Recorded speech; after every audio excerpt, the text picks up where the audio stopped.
প্রিয় তারেক রহমানকে নিয়ে যারা সমালোচনা করেন তাদের উদ্দেশ্যে বলতে চাই, বিএনপি হচ্ছে বাংলাদেশের ও মানুষের আপনার আস্থা ও বিশ্বাসের না। বিএনপি হচ্ছে বাংলাদেশের স্বাধীনতার, মুক্তিযুদ্ধের স্বাধীনতার সংগ্রামের যিনি ডাক দিয়েছিলেন।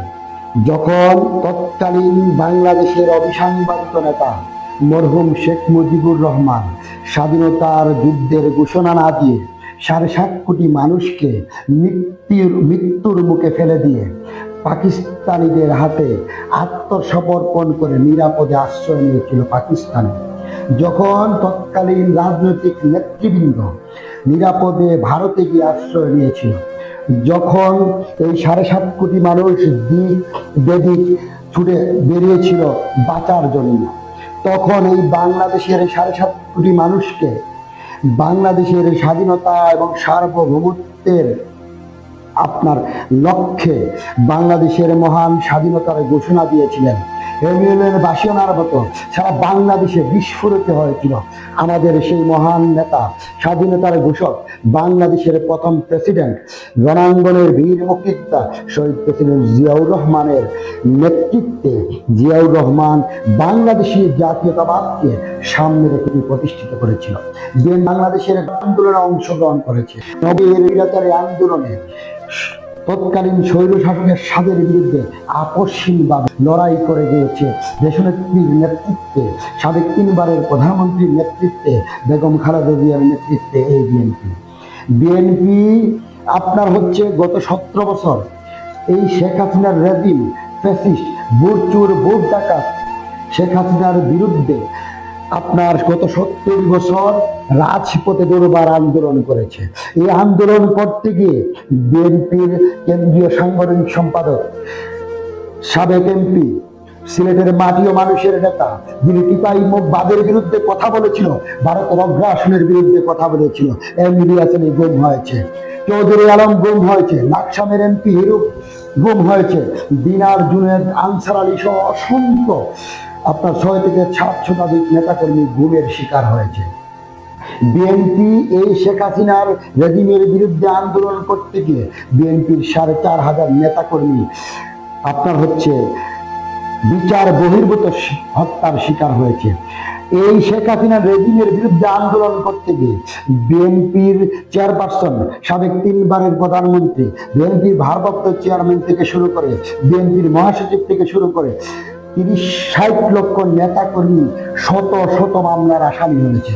বিএনপির অসংখ্য নেতাকর্মী দিনের পর দিন রিমান্ডের নামে নির্যাতনের শিকার হয়েছে। রাজীব আহসান একটানা ছাত্রদলের সাবেক প্রেসিডেন্ট ছিল, আপনার 85 দিন রিমান্ডে ছিল। আপনার রাজীব আহসান, এই দিন নজরুল ইসলাম নয়ন, সুলতান সালাউদ্দিন টুকু থেকে শুরু করে অসংখ্য নেতাকর্মী নির্যাতনের, নিপীড়নের শিকার হয়েছে। বিএনপির বর্তমান ভারপ্রাপ্ত চেয়ারম্যান মঈনুদ্দিন ফখরুদ্দিনের 111 পরিকল্পিত সরকার, যারা বিএনপিকে, জিয়া পরিবারকে, তারেক রহমানকে এবং বেগম খালেদা জিয়াকে আপনার বাংলাদেশের রাজনীতিকে মাইনাস করতে চেয়েছিল। দিনের 24 ঘন্টার মধ্যে 18 ঘন্টা নির্যাতন করা হয়েছে চোখ বেঁধে আমাদের বর্তমান ভারপ্রাপ্ত চেয়ারম্যানকে।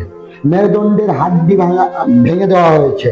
তারপরও বাংলাদেশের মানুষের কথা ভেবে, কল্যাণের কথা ভেবে, বাংলাদেশের মাটি ও মানুষের চিন্তা করে লাল সবুজের পতাকাকে আপনার স্যালুট জানিয়ে স্বাধীনতা সার্বভৌমত্বের রক্ষায় এখন পর্যন্ত মানুষের পাশে আছে, মানুষের পাশে থাকবে ইনশাল্লাহ।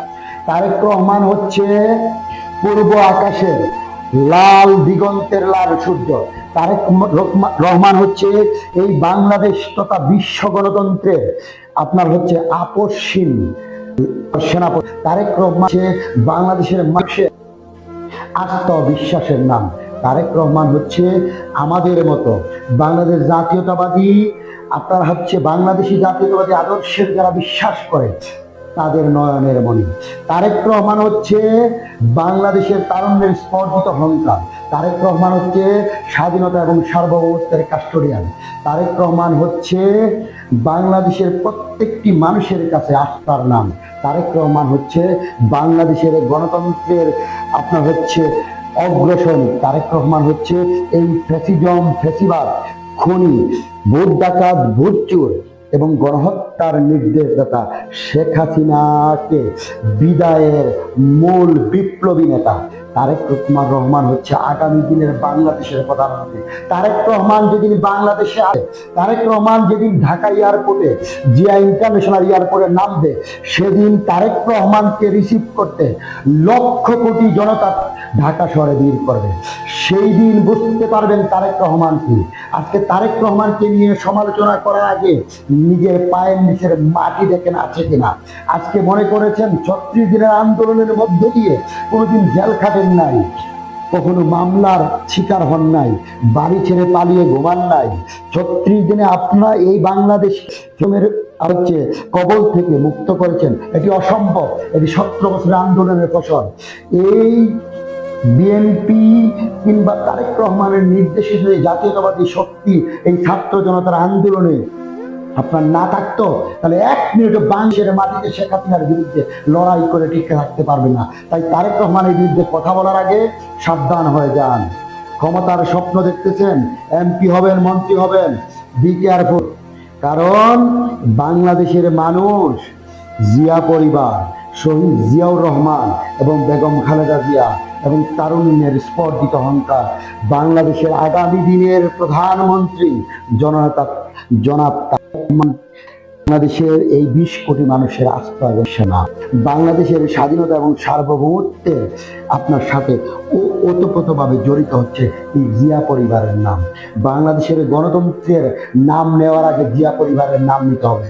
এই জিয়াউর রহমান, শহীদ প্রেসিডেন্ট জিয়াউর রহমানের হাত দিয়ে বাংলাদেশে বহুদলীয় গণতন্ত্রের আপনার আবির্ভাব হয়েছিল, প্রতিষ্ঠিত হয়েছিল। আর এই দেশনেত্রী বেগম খালেদা জিয়া দীর্ঘ 9 বছর আন্দোলন সংগ্রামের মধ্য দিয়ে, আপসহীন লড়াইয়ের মধ্যে দিয়ে বারবার জেলে গিয়েছে, বারবার কারাবরণ করেছিল।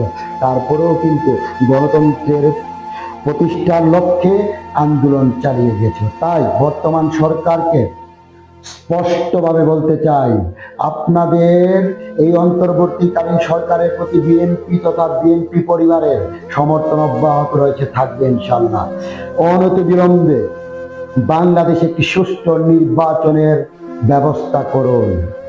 বাংলাদেশে একটি সুষ্ঠু নির্বাচনের ব্যবস্থা করুন। নির্বাচিত জনপ্রতিনিধিদের হাতে ক্ষমতা হস্তান্তর করুন।